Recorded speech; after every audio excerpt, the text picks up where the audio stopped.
augmenté leur prix. Et cela n'a ému personne. Alors qu'on a les restaurants, tout le monde a été impacté par cette coupure d'électricité en Côte d'Ivoire. Les restaurants n'ont pas augmenté leur prix, les cliniques n'ont pas augmenté leur prix. Pourquoi ce deux poids, deux mesures en Côte d'Ivoire lors de ce rationnement? Merci, monsieur le ministre. Bien. Bien, merci.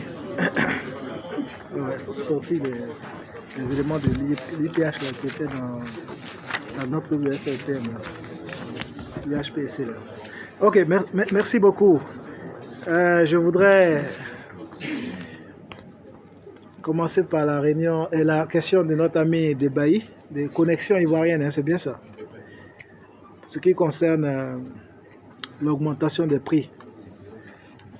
Comme je l'ai indiqué, je vous ai dit dans mes propos liminaires que le gouvernement était sensible au cri de cœur des populations et que le gouvernement prenait la pleine mesure de tous les retours que nous avions en fait concernant cette situation qui impacte en fait la vie des populations.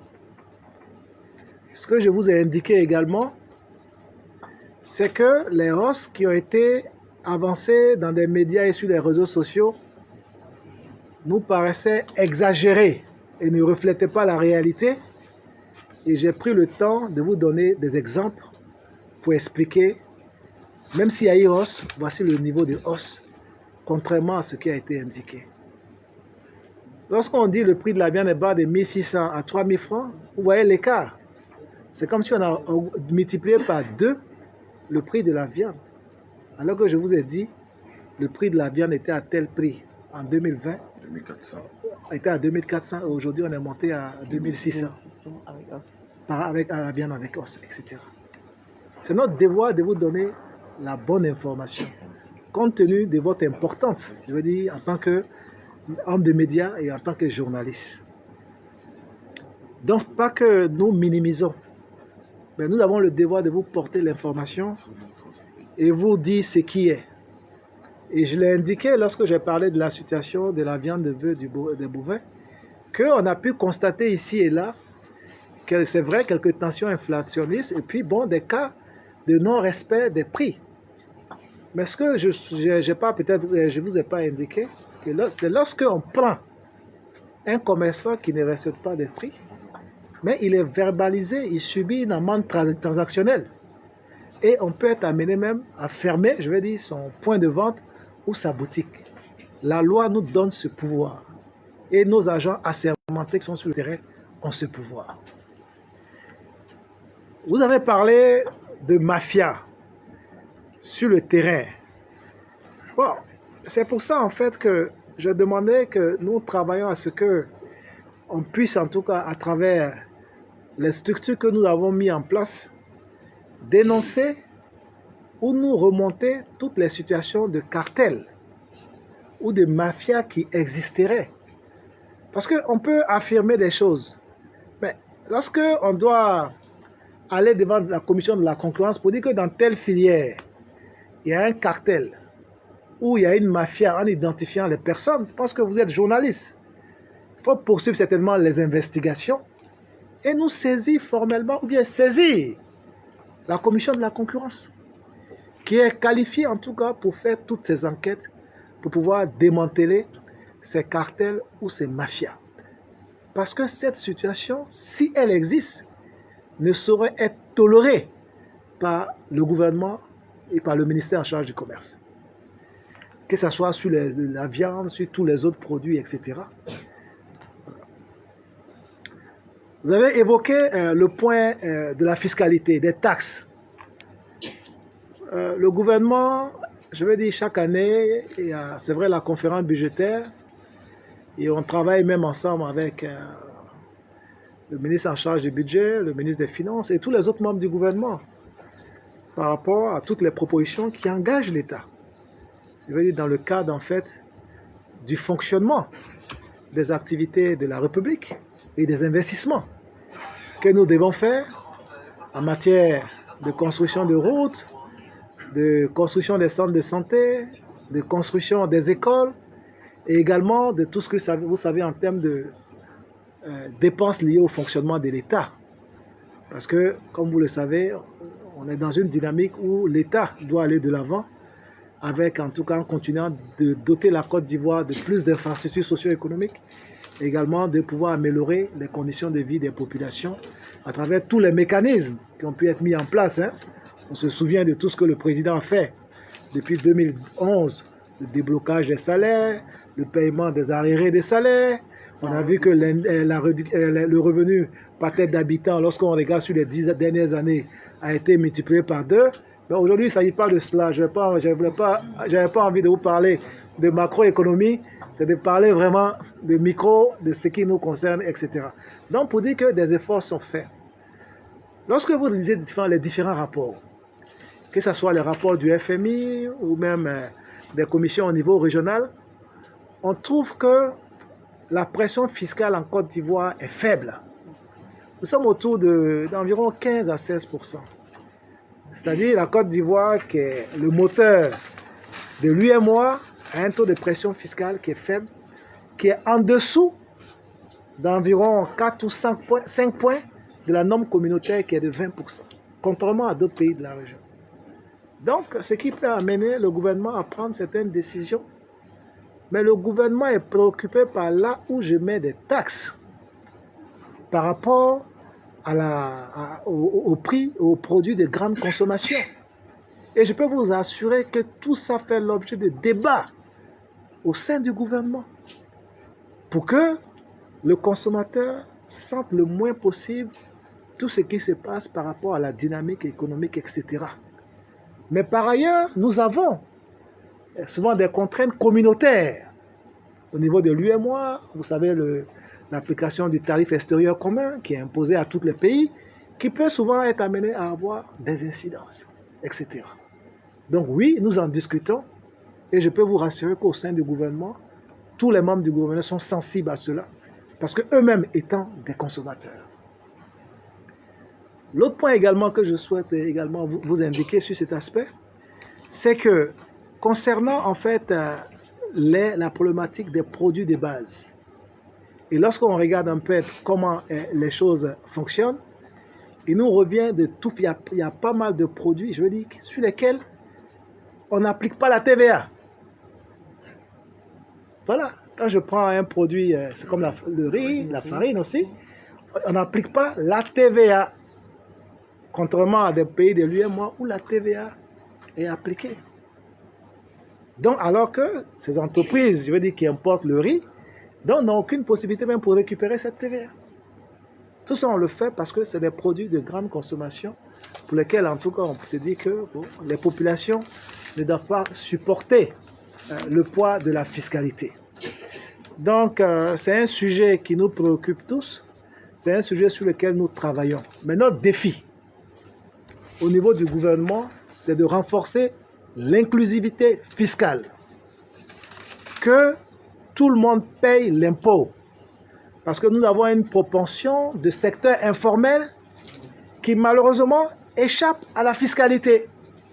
D'où toutes les réformes qui ont été faites au cours de ces dernières années pour que l'effort fiscal soit inclusif et soit collectif. Que ce ne soit pas toujours les mêmes, c'est-à-dire les grandes entreprises, qui font seulement l'effort fiscal. Donc, je pense que ça, c'est une problématique sur laquelle le gouvernement travaille, à travers les réformes que vous voyez, en termes de digitalisation, en termes de dématérialisation, en termes de renforcement de la gouvernance, etc., pour assurer les populations par rapport, les inciter au civisme fiscal et par rapport à toutes les mesures qui sont prises en termes de gouvernance, pour dire vos impôts sont utilisés, les ressources publiques sont utilisées comme cela devrait être. Donc, pour dire que nous sommes dans un processus. Monsieur Assalé a parlé des augmentations de prix et a parlé de la Covid. Voilà, mais je n'ai pas bien compris la question. Les prix sont à la hausse à cause de la Covid, avec la reprise. Est-ce qu'on peut s'attendre à une baisse? Voilà, d'accord, ok. Vous savez, comme je dis, la Covid a déstructuré un peu les économies. Et quand vous regardez un peu dans le monde, toutes les grandes économies ont fait des taux de croissance négatifs. Et toutes les grandes économies ont creusé leur déficit. Souvent, ils sont à plus de 10%, etc. Mais la Côte d'Ivoire, avec le plan de riposte sociale, humanitaire et économique qui a été mis en place par le président de la République de 1700 milliards, vous vous en souvenez, a permis de préserver nos acquis, de telle sorte que le taux de croissance qui a été affiché par notre pays est de l'ordre de 2%. On parle de 1,8%, de 2%. Et qui a permis à notre pays d'être parmi les 25 économies au monde à afficher ce taux de croissance-là. Donc, la Covid n'a pas été neutre. Et lorsqu'on regarde nos perspectives par rapport à 2021, c'est de réaliser un taux de croissance d'au moins 6,5% pour 2021, avec bien sûr la mise en œuvre de notre plan national de développement 2021-2025. Pour dire que la dynamique continue, les actions se poursuivent. Mais comme vous le notez, hormis l'impact de la Covid, nous avons eu malheureusement cette situation conjoncturelle qui est venue mettre à mal, en fait, je veux dire, les ménages, parce que cette situation conjoncturelle liée au rationnement de l'électricité a impacté l'offre en termes de produits manufacturés sur le terrain. Parce qu'une entreprise qui fonctionne 24 heures sur 24, parce qu'on a la chance, par rapport à l'un de nos avantages comparatifs au niveau même du continent africain, c'est qu'on a de l'électricité, on a de l'énergie. La Côte d'Ivoire, c'est une capacité de 2300 mégawatts disponibles en thermique, en hydraulique, etc. Et le niveau de consommation est de l'ordre de 1600 mégawatts. Donc, on donne la possibilité même d'exporter à certains pays. Donc, quand les entreprises investissent, à la limite, ils n'ont même pas besoin de groupes électrogènes. Parce que c'est l'électricité qui est utilisée. Même les miniers utilisent l'électricité. Contrairement à d'autres pays où c'est les groupes électrogènes ou d'autres installations. Et on a eu ces difficultés conjoncturelles. Je pense que le ministre en charge de l'énergie s'est suffisamment prononcé là-dessus, etc. Donc cette situation a créé une difficulté en termes d'offres. Vous prenez une cimenterie qui fonctionnait 24 heures sur 24, il se retrouve là à avoir, je dis n'importe quoi, habituellement s'il faisait 30 000 sacs, à avoir peut-être 2 000 sacs de ciment. Mais ça crée un problème sur le marché. L'huile, c'est pareil, c'est des industries à cycle long. Parce que pour chauffer même l'usine, tout ça, il faut au moins 6 heures. Alors qu'on avait rationné, il fallait 6 heures chaque 2 jours. Donc vous comprenez la difficulté. Donc on a dû faire des gymnastiques, mais on a la chance d'avoir un secteur privé qui est ingénieux, qui est combatif et qui répond toujours présent à l'appel de l'État de Côte d'Ivoire. Parce que malgré ces difficultés, il fallait trouver des solutions pour que la chaîne ne s'arrête pas, pour que l'outil de production continue d'être maintenu. Il y a eu quelques rotations ici et là au niveau des emplois, etc. Mais des choses vraiment conjoncturelles. Et le ministre de l'Énergie vous a dit au début, ce n'est pas un délestage, c'est un rationnement. Et sous l'égide du Premier ministre, on a mis un comité de veille en place, avec le ministre de l'Énergie qui présidait, et moi-même qui a assuré la vice-présidente, et représenté en tout cas par nos différents collaborateurs. Et on a travaillé en remontant chaque fois les informations des différents opérateurs économiques pour dire, bon, tel secteur, il faut faire ceci. Et on est monté en puissance, et aujourd'hui, cette histoire est derrière nous. Et ça donne de la visibilité sur le long terme. Parce que ce qui était en cause a été réglé. Il y a des perspectives encore d'augmenter notre capacité en termes énergétiques et de même mettre en place un backup. C'est-à-dire que si un jour il y a un problème, il y a un backup sur lequel on branche. Je pense que le ministre de l'Énergie, certainement à une occasion, pourra revenir sur toutes ces initiatives que l'État prend pour donner de la visibilité à nos opérateurs économiques, nationaux, régionaux et internationaux, parce que nous avons besoin d'eux pour continuer de transformer la Côte d'Ivoire, pour continuer de créer de la valeur, pour continuer de créer surtout de l'emploi pour nos jeunes et nos femmes. On n'a pas le choix. Et c'est le chemin qu'a choisi en tout cas le président Alassane Ouattara en termes de redynamisation de l'économie, de transformation structurelle de notre économie à travers l'industrialisation. Donc, si vous permettez, laissez-moi terminer. Donc, lorsqu'on finit tout ça, on va travailler. Aujourd'hui, on a l'électricité. Donc, comme je l'ai dit, tout se fait dans la concertation. Nous, dans notre planning de travail, on avait prévu, dans le programme prévisionnel, on devait finir le 15 juillet. Donc, nous, on va commencer à rencontrer les différents acteurs au niveau de différentes filières. Il y a une période de transition qu'il faut gérer pour qu'on puisse se retrouver sans l'impact de cette situation sur les prix qui sont affichés. Pour vous rassurer que c'est également une préoccupation sur laquelle nous allons travailler pour qu'on soit, je vais dire, dans une situation qui soit avant celle du 24 avril 2021. Et tout ceci pour vous dire que je n'ai pas beaucoup insisté là-dessus, mais il y a le problème du phénomène du changement climatique. Quand vous prenez l'international, que ce soit le Brésil, les États-Unis, les récoltes ne sont pas bonnes. Je vous ai donné l'évolution de l'indice des prix alimentaires de la FAO, qui montre que ce qui est en train d'arriver rappelle ce qui s'est passé en 2010 sur les prix. Mais également, lorsque les analystes font le point de la FAO, de l'OCDE, etc., ils se disent qu'au niveau des céréales, au niveau international, 2021 sera une année à gérer, mais que les choses vont se remettre en place à partir de 2022. Donc, ils déconseillent de prendre certaines mesures, de subventions liées au prix, etc., etc., parce que dans les prévisions, les choses devaient revenir. Lorsque tu prends la Côte d'Ivoire, je prends l'exemple des produits vivriers. Les produits vivriers, comment ça fonctionne? On a des produits qui sont saisonniers. C'est-à-dire de juillet, août, jusqu'en février, mars, vous avez des produits vivriers en abondance, tomates, etc. Et donc, mécaniquement, on est dans la bonne période. Hein. Sur les produits vivriers, vous verrez que les produits vont commencer à baisser. Mais notre défi, c'est souvent à partir du mois d'avril, jusqu'en juin, juillet, il faut gérer.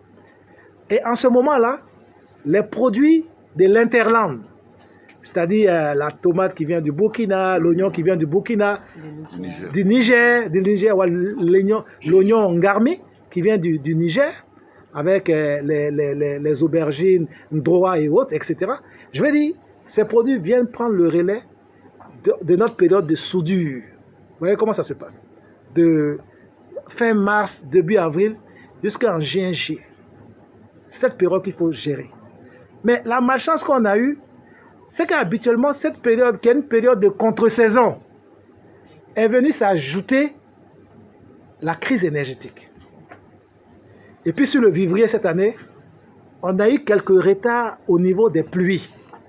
On attendait des pluies vers mars, et ils sont venus un peu tardivement vers juin, juillet, etc.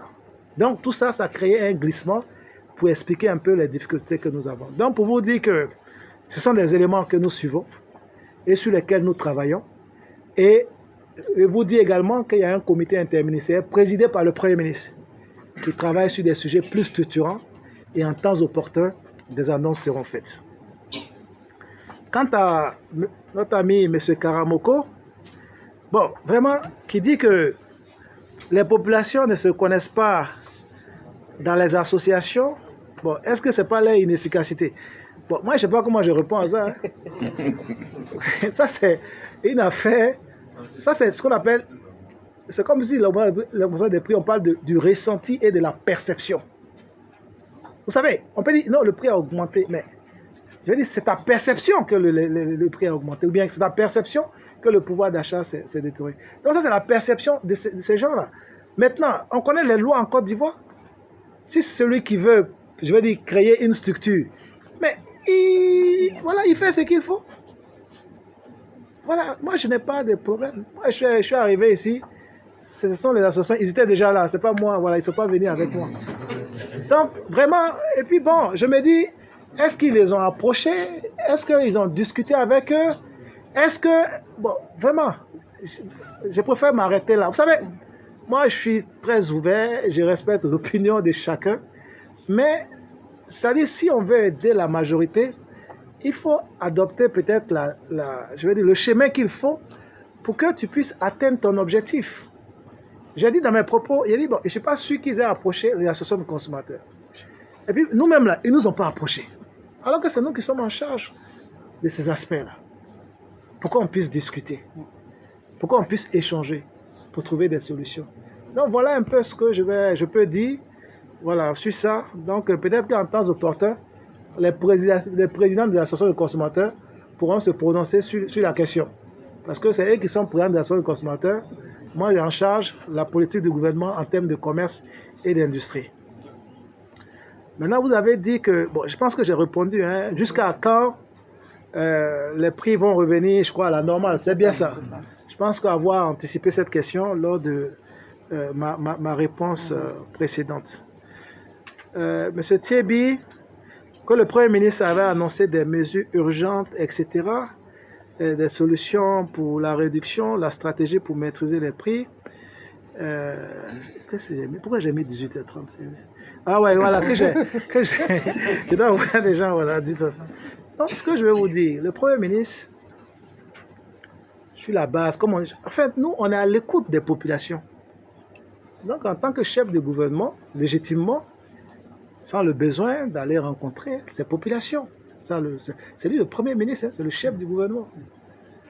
Voilà, il a eu cette rencontre, il a eu un accueil exceptionnel, voilà, les populations étaient très très contentes de le voir, il a annoncé beaucoup de choses, mais ce qu'il a annoncé, c'est ce qui va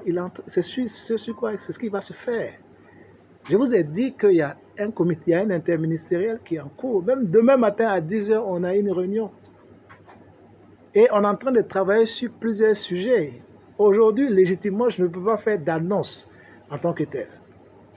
Et sur la base des concertations que nous sommes en train de